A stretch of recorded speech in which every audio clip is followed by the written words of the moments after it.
لا إله إلا الله لا إله إلا الله لا إله. نحمده ونصلي على رسوله الكريم. أما بعد، أعوذ بالله من الشيطان الرجيم.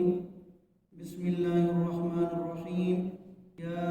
أيها الذين آمنوا اصبروا وصابروا ورابطوا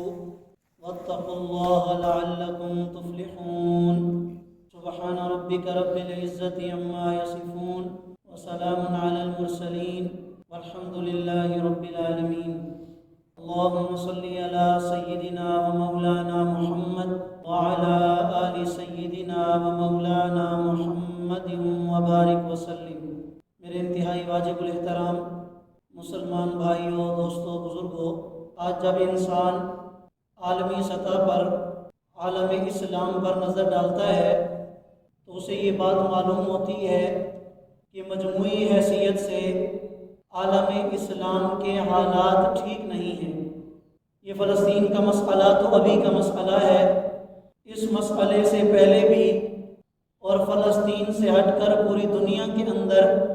پورے عالم اسلام کے حالات وہ کچھ ٹھیک نہیں لگ رہے، اور اس کائنات کے اندر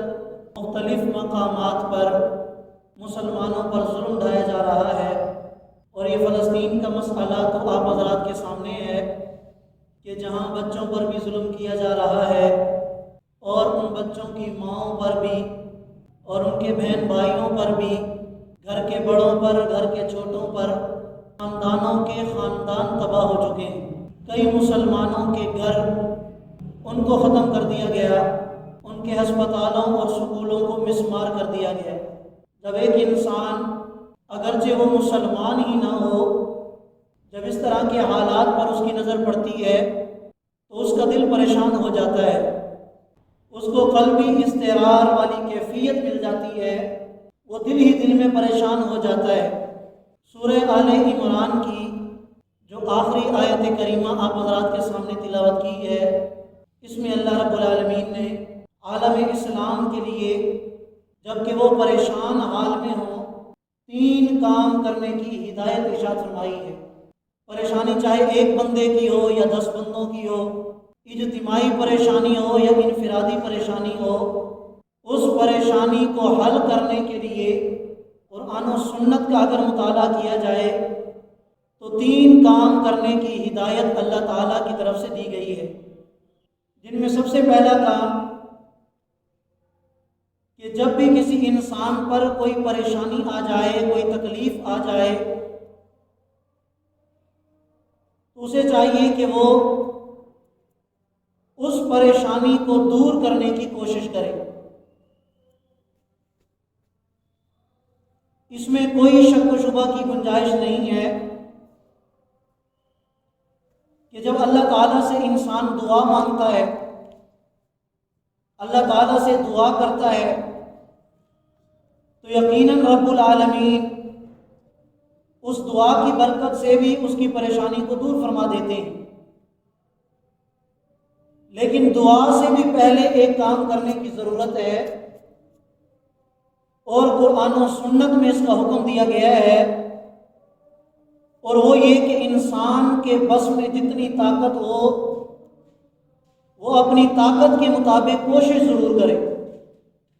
جتنی بھی اس کی طاقت ہے، حتی الوسع، جتنی اس کی وسعت ہے، طاقت ہے، وہ اپنی طاقت کے بقدر کوشش ضرور کرے اپنی اس پریشانی کو دور کرنے کے لیے. مثلا اگر ایک مسلمان ہے، وہ بے روزگار ہے اور وہ یہ چاہتا ہے کہ مجھے کوئی اچھا سا روزگار مل جائے تاکہ میں مالی اعتبار سے مستحکم اور مضبوط بن جاؤں. اب یہ تو ممکن نہیں ہے کہ وہ گھر میں بیٹھا رہے، ہاتھ پہ ہاتھ رکھ کے اور خالی دعائیں مانگتا رہے، کوئی حرکت نہ کرے، کوئی کوشش نہ کرے. تو ظاہر سی بات ہے کہ اس کا یہ گھر میں بیٹھنا اور صرف دعاؤں پر اکتفا کرنا، پھر ہاتھ پہ ہاتھ رکھ کے بیٹھا رہنا، یہ کوئی کام نہیں آئے گا. اسے کوشش کرنی پڑے گی، ہاتھ پاؤں مارنے پڑیں گے، حرکت کرنی پڑے گی، اور اس حرکت کے بعد، اس کوشش کے بعد جب یہ اللہ سے دعا مانگے گا کہ یا اللہ کوشش تو میں نے کر دی، یہ میرے بس میں تھی، یا اللہ اس کوشش میں برکت ڈالنے والا تو ہے، یا اللہ میری اس حرکت میں برکت تو ڈال دے، یا اللہ میری اس کوشش میں برکت تو پیدا کر دے، تو کوشش کرنا ہر پریشانی کو ختم کرنے کے لیے یہ پہلا کام ہے کہ مسلمان کوشش ضرور کریں جتنی ان کی طاقت ہے۔ اور کوئی بھی کام ہو، اگر کوئی مسلمان بیمار ہو جائے، اب اگر وہ گھر میں بستر پہ پڑا رہے اور کہے جی بس میں صرف دعا کروں اور مجھے آرام آ جائے، میرا علاج ہو جائے، تو یہ ممکن نہیں ہے۔ اسے کوشش کرنی پڑے گی، ہاتھ پاؤں مارنے پڑیں گے، ہسپتال تک، ڈاکٹر تک علاج کے لیے اسے جانا پڑے گا، کوشش کرے گا، پھر اس کوشش کے بعد جو دعا کرے گا انشاءاللہ اس میں پھر برکت بھی آئے گی۔ تو پہلا کام کیا کرنا ہے؟ جب بھی کسی مسلمان پر کوئی پریشانی آئے تو اس پریشانی کو دور کرنے کے لیے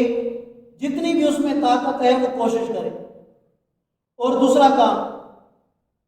کہ جب پریشانی آ جائے تو کوشش کے بعد اللہ تعالیٰ کی بارگاہ میں دعا کرے، اللہ تعالیٰ سے مانگے اور اپنی اس بات کا اظہار کرے کہ یا اللہ میں نے جو دنیاوی اسباب اختیار کیے ہیں، میرا یقین ان اسباب پر نہیں ہے، میرا یقین آپ کی ذات پر ہے۔ یہ بھی ممکن ہے کہ جو اسباب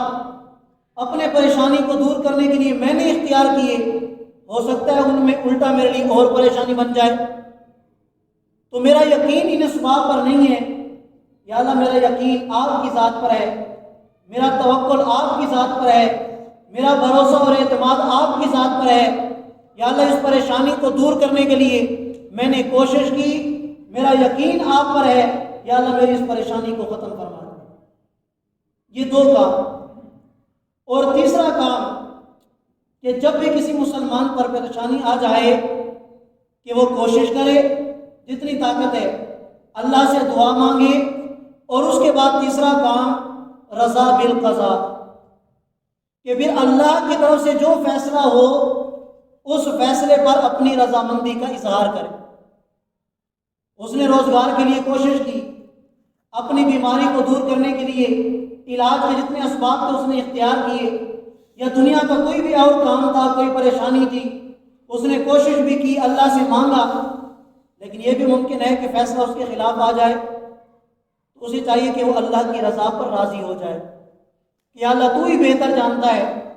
میں مانتا ہوں کہ میرے حق میں یہی بہتر ہوگا، یا اللہ میں نے کوشش بھی کی تھی،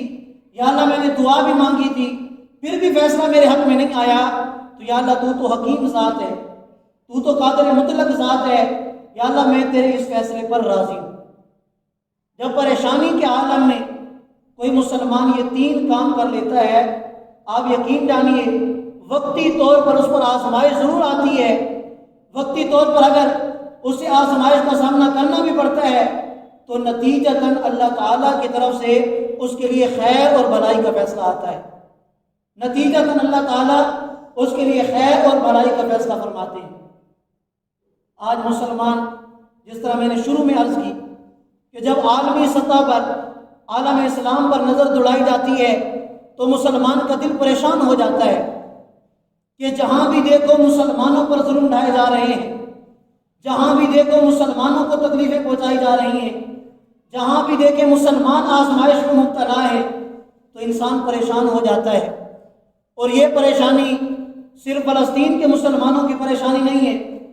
یا یہ پریشانی کشمیر کے مسلمانوں کی پریشانی نہیں ہے، یا یہ پریشانی شام اور عراق میں بسنے والے مسلمان، افغانستان میں بسنے والے مسلمان، یہ صرف ان کی پریشانی نہیں ہے، بلکہ یہ عالمی سطح پر پورے عالم اسلام کی پریشانی ہے، ہر بندہ پریشان ہے۔ تو سب سے پہلا کام آج ہمیں بھی مل کر کرنا چاہیے، اور وہ یہ کہ اس پریشانی کو دور کرنے کی ہم کوشش کریں، جتنی بھی ہمارے اندر طاقت ہے، جتنی اللہ تعالیٰ نے ہمیں وسعت عطا کی، ہم اتنی اپنی طاقت کے مطابق اس پریشانی کو دور کرنے کی کوشش کریں۔ اور وہ کوشش کیا ہے؟ یہ 7 دسمبر کو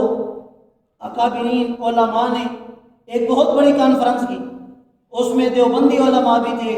بریلوی علماء بھی تھے، اہل حدیث علماء بھی تھے، تمام مکاتب فکر کے علماء اس میں موجود تھے۔ اور اس کانفرنس کے اندر انہوں نے جو چند نکات دیے ہیں مسلمانوں کو، بلکہ مفتی تقی عثمانی صاحب دامت برکاتہم ان کی طرف سے تو یہ براہ راست اعلان کیا گیا کہ جتنی ہر مسلمان کے اندر طاقت ہے اس کی طاقت کے مطابق، اس کی وسعت کے مطابق اس پر یہ بات فرض ہے کہ وہ اپنا حصہ اس جہاد کے اندر ڈالے۔ فلسطین کے مظلوم مسلمان جو آج کافروں کا ظلم سہ رہے ہیں، اس ظلم کو مٹانے کے لیے جتنی وہ کوشش کر سکتا ہے، جتنی اس کی طاقت ہے، وہ اپنا حصہ اس کے اندر ضرور ڈالے۔ اور اس میں سب سے پہلی بات انہوں نے یہ عرض کی کہ ہر مسلمان ان کے لیے دعا تو کر سکتا ہے، اپنی ہر نماز کے بعد ان کے لیے نوافل پڑھ کے، ان کے لیے روزے رکھ کے ان کے لیے دعا تو کر سکتا ہے، اور جہاں بھی دیکھتا ہے کہ چندہ مہم ہے فلسطین کے مظلوم مسلمانوں کے لیے، وہ اس چندے کے اندر اپنا حصہ ڈالے۔ جہاں دیکھتا ہے کہ مجھے اعتماد ہے کہ میرا پیسہ، میرا مال، میرا چندہ یہ بندہ وہاں تک پہنچا سکتا ہے، کوشش کرے کہ ان تک پہنچا دے اور فلسطین کے مسلمانوں کی چندہ کے ذریعے مدد کرے۔ یہ بھی جہاد ہے اور یہ بھی ان کے ساتھ جہاد میں شرکت کرنا ہے۔ اور تیسرے نمبر پر علماء کرام نے مل کر یہ فیصلہ کیا ہے، آج نام نہاد قسم کے مسلمان اور سیکولر قسم کے مسلمان کہ جن کا ذہن جدید ٹیکنالوجی کی طرف جاتا ہے لیکن قرآن و سنت سے وہ بالکل نالاں ہیں، انہیں قرآن و سنت کا کوئی پتہ نہیں کہ قرآن نے ہمیں واضح اس بات کا حکم دیا، یا ایھا الذین آمنوا، اے ایمان والو، لا تتخذوا الیہود والنصارى اولیاء، کہ یہودیوں اور عیسائیوں کو اپنا دوست مت بنا، بعضهم اولیاء بعض، وہ ایک دوسرے کے دوست ہیں، تمہارے وہ دشمن ہیں، تمہارے وہ کھلے دشمن ہیں، وہ کبھی تمہارے دوست نہیں بن سکتے۔ جب اللہ نے قرآن میں یہ بات ارشاد فرما دی، اب میں اپنی عقل استعمال کروں، آپ اپنی عقل استعمال کریں، یا کوئی کھڑا ہو جائے ڈاکٹر صاحب وہ اپنی عقل استعمال کرے اور وہ یہ کہے کہ نہیں وہ تو اور زمانہ تھا، آج کے زمانے میں اور اس وقت کے زمانے کے یہودیوں میں بڑا فرق ہے، آج تو دیکھو جی امریکہ ہے یا اسرائیل ہے یا فلاں ملک ہے، وہاں کے لوگ ہمارے ساتھ کتنی محبت کرتے ہیں، ظاہری اسباب میں وہ جتنی آپ سے محبت کرتے ہوں، اگر دین کے اعتبار سے دیکھا جائے، قرآن و سنت کے اعتبار سے دیکھا جائے، یہودیوں سے بڑھ کر آپ کا کوئی دشمن ہے ہی نہیں، کوئی دشمن نہیں ہے آپ کو۔ یہی وجہ ہے کہ علماء کرام نے یہ ایجنڈا پیش کیا ہے اس کانفرنس کے اندر کہ ہر مسلمان اپنی طاقت کے مطابق ان کی جو کمپنیاں ہیں، ان کی جو مصنوعات ہیں، ان مصنوعات کا بائیکاٹ ضرور کریں، بالکل بائیکاٹ کیا جائے، اور جتنا طاقت میں ہے۔ ہمیں پتہ ہے کہ ہم اجتماعی طور پر ہم کچھ بھی نہیں کر سکتے، ہم کیا کریں گے؟ نہ ہم وہاں جا سکتے ہیں کہ ان کے ساتھ مل کر ہم جہاد میں حصہ لیں، تو کم از کم یہ کام تو ہمارے طاقت میں ہے، وسعت میں ہے کہ جتنا ہو سکے مہینے کا ہم نے راشن اٹھانا ہے، اور اس راشن کے اندر ہم نے جتنی بھی چیزیں اٹھانی ہے، گھی ہے، صابن ہے، آئل ہے، شیمپو ہے، جو بھی چیزیں ہیں، اگر ہم وہ چیزیں استعمال کریں جو ہمارے پاکستان کی چیزیں ہیں اور ان کی جتنی بھی کمپنیاں ہیں ہم ان کا بائیکاٹ کریں، تو یہ تو ہم کر سکتے ہیں۔ اب اگر لوگ یہ سوال کریں کہ یار یہاں جو چیزیں بن رہی ہیں پاکستان کے اندر ان کے مالک تو مسلمان ہیں، پھر کیا جواب ہے؟ نقصان تو پھر بھی ہمیں ہوگا۔ مثال کے طور پر ایک کمپنی ہے، اس کا نفع ہے 100%، ٹھیک ہے، اس کمپنی کا معاہدہ ہو چکا ہے اسرائیل کے کسی آدمی کے ساتھ، امریکہ کے کسی آدمی کے ساتھ، لیکن اس کمپنی کا جو نفع ہے 95% اس مسلمان کو ملتا ہے، 5 یا 10% اس کے پاس جاتا ہے، نقصان تو زیادہ اس کو ہے۔ تو مفتی تقی عثمانی صاحب دامت برکاتہم ارشاد فرماتے ہیں کہ جب مجھ سے کوئی بندہ یہ مسئلہ پوچھنے کے لیے آتا ہے تو میں تو اسے جواب میں کہتا ہوں کہ یہ مسئلہ فتوے کا نہیں، یہ ایمانی غیرت کا ہے۔ یہ کس کا مسئلہ ہے؟ یہ ایمانی غیرت کا مسئلہ ہے۔ اگر آپ کو پتہ چل جائے کہ آپ کے قتل کی سازش ہو رہی ہے، یا آپ کے باپ کو قتل کرنے کی سازش ہو رہی ہے، آپ کی ماں اور آپ کی بہن اور آپ کے بیٹیوں اور آپ کے بیٹوں کو قتل کرنے کی ایک بندہ سازش کر رہا ہے، اور آپ کی کمائی کا 5% نہیں صرف 1% اس کے پاس جا رہا ہے، تو کیا آپ کو یہ بات برداشت ہوگی کہ میرا 1% بھی ایسے آدمی کے پاس جائے کہ جو میرے بیٹے کو قتل کرے گا، جو میری بہن کو قتل کرے گا، جو میرے باپ کو قتل کرے گا، جو مجھے قتل کرے گا، جو میری ماں کو قتل کرے گا؟ تو یہ بھی تو مسئلہ پوچھنے کی بات ہے۔ ایمان والی غیرت تمہارے اندر موجود ہے تو کم از کم اتنا تو کر سکتے ہو کہ ان کی جو مصنوعات ہیں آپ ان کا بائیکاٹ کریں۔ اور یہ پورے ملک کے اندر تاریخ چلی ہوئی ہے، اور صرف ہمارے ملک میں نہیں، الحمدللہ باقی اسلامی ممالک کے اندر بھی یہ تاریخ چل چکی ہے۔ ان ساری باتوں کو آپ سائڈ پہ رکھ دیں، آپ یقین جانیے کوئی بھی کہہ سکتا ہے اپنی عقل کو استعمال کرتے ہوئے کہ یار ان چیزوں سے کیا ہو، کچھ بھی نہیں ہوتا۔ تو میں آپ کو ایک بات بتا دوں کہ میں ایک بیان سن رہا تھا مولانا صاحب کا، وہ فرما رہے تھے کہ فلسطین کی ایک زخمی ماں، اس زخمی ماں نے اپنے بیٹے سے ایک سوال کیا کہ میرا بیٹا مجھے بتاؤ کہ 57 اسلامی ممالک ہیں اور بڑے بڑے ترقی یافتہ ممالک ہیں، ذرا مجھے یہ بتاؤ کہ ہماری مدد کے لیے بھی کوئی آیا ہے؟ کیا کسی نے ہماری کوئی مدد کی ہے، یا کوئی ایسا اقدام کسی نے اٹھایا ہو کہ بھی اس نے ہماری مدد اور نصرت کے لیے؟ تو آگے سے اس بچے نے جواب دیا کہ اماں جان، آج اگر جبرائیل بھی ہماری مدد کے لیے اتر آئے، کون؟ جبرائیل بھی ہماری مدد کے لیے اتر آئے تو میں اسے وہ جواب دوں گا جو حضرت ابراہیم علیہ السلام نے جبرائیل کو دیا۔ کیا جواب؟ کہ آج ہمیں 57 اسلامی ممالک میں سے کسی کی مدد کی ضرورت نہیں ہے، بس ہمارا رب ہمارے ساتھ ہو جائے، ہمارے رب کی مدد اور نصرت ہمارے ساتھ ہو، ہمیں کسی اسلامی ملک کی مدد کی ضرورت نہیں۔ یہ بات اس نے کیوں کی؟ اس لیے کہ اسے پتہ ہے جو عرب ممالک نے ان کے ساتھ سلوک کیا ہے، یا جتنے بھی اسلامی ممالک ہیں جو ان کے ساتھ انہوں نے سلوک کیا ہے، آپ یقین جانیے یہ سارے کا سارا منافقت کا کھیل ہے۔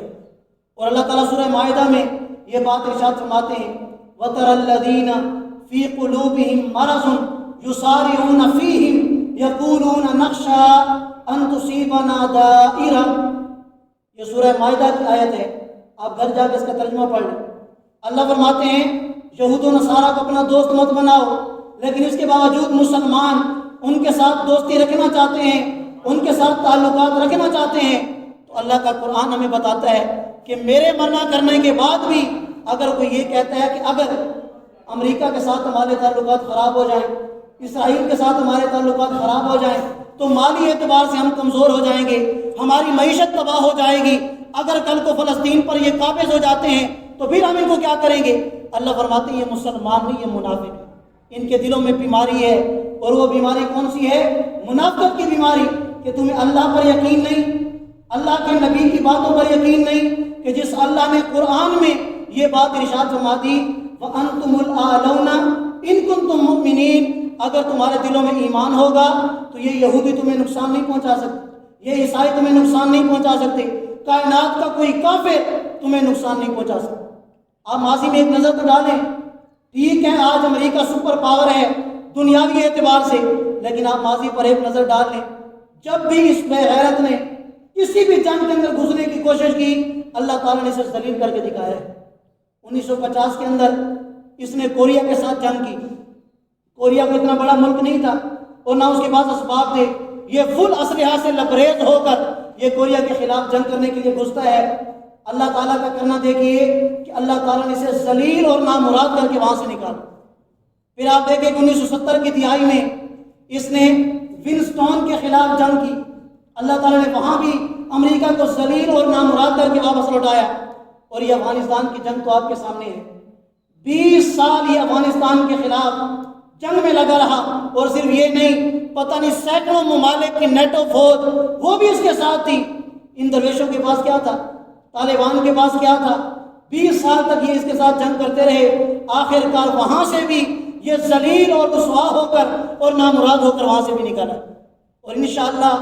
ہم اپنی آنکھوں سے دیکھیں گے، ہمیں اللہ کی ذات پر یقین ہے، ہمارے اندر کوئی طاقت نہیں، ہم یہ چھوٹا موٹا اقدام تو کر لیں گے، ہم کچھ نہیں کر سکتے۔ اللہ کی ذات پر یقین ہے کہ آج اسرائیل نے فلسطین کے بچوں پر، فلسطین کی مظلوم ماؤں اور بہنوں پر جو ظلم ڈھایا ہے اور جو ابھی تک ظلم کر رہا ہے، انشاءاللہ اللہ تعالیٰ کی ذات پر یقین ہے کہ اللہ تعالیٰ نے اس بات کا فیصلہ کر دیا کہ انشاءاللہ جلد ہی اسرائیل کا نام و نشان دنیا سے مٹ جائے گا۔ انشاءاللہ اسرائیل کا نام و نشان ہی باقی نہیں رہے گا، اس کے نام لیوا کوئی نہیں بچے گا۔ اللہ تعالیٰ نے یہ فیصلہ کر لیا ہے، اس لیے کہ فلسطین کے مسلمان بیت المقدس کی حفاظت کے لیے، دین اسلام کی حفاظت کے لیے ڈٹے ہوئے ہیں۔ ہمیں یقین ہے رب کریم کی ذات پر کہ انشاءاللہ ثم انشاءاللہ اللہ تعالیٰ نے یہ ارادہ فرما لیا کہ اسرائیل کا نام و نشان باقی نہیں رہے۔ اور ان کا ساتھ دینے والے، ان کے حامی و ناصر جو ان کی مدد کرتے ہیں، ان کی حمایت کرتے ہیں، وہاں جا کر براہ راست ان کی حمایت کا اعلان کرتے ہیں۔ ہمیں رب کریم کی ذات پر یقین ہے کہ وہ وقت اب دور نہیں ہے کہ انشاءاللہ اسرائیل کا نام و نشان بھی باقی نہیں رہے گا، اسرائیل کے حامیوں کا نام و نشان باقی نہیں رہے گا۔ ہاں صرف اللہ سے یہ دعا ہے کہ اللہ ہم مسلمانوں کو تھوڑی سی ایمانی غیرت عطا فرما دے، تھوڑی سی ایمانی غیرت عطا فرما دیں، تاکہ جو چیز ہماری طاقت میں ہے، جو وسعت میں ہے، ہم وہ کریں۔ حضرت یوسف علیہ السلام کی خریداری ہو رہی تھی مصر کے بازار میں، بڑا مشہور واقعہ ہے۔ مصر کے بازار میں حضرت یوسف علیہ السلام کی خریداری شروع تھی۔ ایک بڑھیا آئی، اس کی سر پر ایک گٹھڑی تھی، پتہ نہیں اس میں تھوڑے بہت گیہوں تھے، گندم تھی۔ تو کسی نے آ کے پوچھا کہ اماں جان آپ کا یہاں پر کیا کام ہے؟ تو کہنے لگی کہ میں یوسف کی خریداری کے لیے آئی ہوں۔ اماں جان یہاں پر بڑے بڑے بادشاہ کھڑے ہیں، بڑے بڑے وزراء کھڑے ہیں، مال و دولت لے کر، تو یہ گیہوں کے بدلے میں، یہ گندم کے بدلے میں آپ کو یوسف مل جائے گا، کائنات کا اتنا حسین انسان اور اتنا بڑا انسان۔ تو اس بڑھیا نے کیا جواب دیا کہ بیٹا مجھے بھی پتہ ہے کہ میری اس گندم کے بدلے میں، یہ تھوڑی سی جمع پونجی کے بدلے میں مجھے یوسف نہیں ملنے والا، لیکن کل کو اللہ کو منہ دکھانے کی قابل تو ہوں گی۔ جب اللہ پوچھیں گے مصر کے بازار میں میرے یوسف کی خریداری شروع تھی، تم نے کیا کیا تھا؟ میں اللہ کو جواب تو دے سکوں گی، یا اللہ میرے پاس جو کچھ تھا وہ میں یوسف پر قربان کرنے کے لیے لے گئی، میں نے یوسف کی خریداری کے لیے پیش کر دیا۔ کل کو قیامت کا دن ہوگا، ہو سکتا ہے اللہ تعالی ہم سے ہو سکتا ہے سوال کر لیں کہ تم نے فلسطین کے مظلوم مسلمانوں کے لیے کیا کیا تھا، تو ہم کیا جواب دیں؟ تو کم از کم یہ تو جواب دے سکیں گے، یا اللہ جس ظالم نے اور جس ملعون نے، جس بے غیرت نے ہمارے فلسطین کے مظلوم مسلمانوں پر ظلم ڈھایا تھا، ہم نے اس کی جتنی بھی کمپنیاں تھیں، اس کی جتنی بھی مصنوعات تھیں، یا اللہ ہم نے ان کا بائیکاٹ کر دیا تھا، اور ہمارے بس میں کچھ نہیں تھا، یا اللہ ہم نے اس کی کمپنیوں کی جو چیزیں تھیں ہم نے ان کا استعمال چھوڑ دیا تھا۔ کیوں؟ ہمیں پتا تھا کہ اس کا کچھ فیصد نفع ان بے غیرتوں کو جاتا ہے اور یہ ہمارے مسلمانوں کے خلاف اسے استعمال کرتے ہیں، یا اللہ ہمارے بس میں یہ تھا، ہم نے یہ کر دیا۔ تو جتنی ہماری طاقت ہے ہم اس جہاد میں حصہ ڈالیں، چندے کے اعتبار سے ہو، بائیکاٹ کے حوالے سے ہو، جس اعتبار سے دعاؤں کے حوالے سے ہو، ہم اپنے مظلوم مسلمان ان کے ساتھ اس جہاد میں حصہ ضرور ڈالیں۔ اللہ تعالیٰ کی بارگاہ میں میں دعا گو ہوں کہ اللہ تعالیٰ مجھے بھی اور آپ سب کو سمجھنے اور عمل کرنے کی توفیق عطا فرمائے۔ جزاک اللہ۔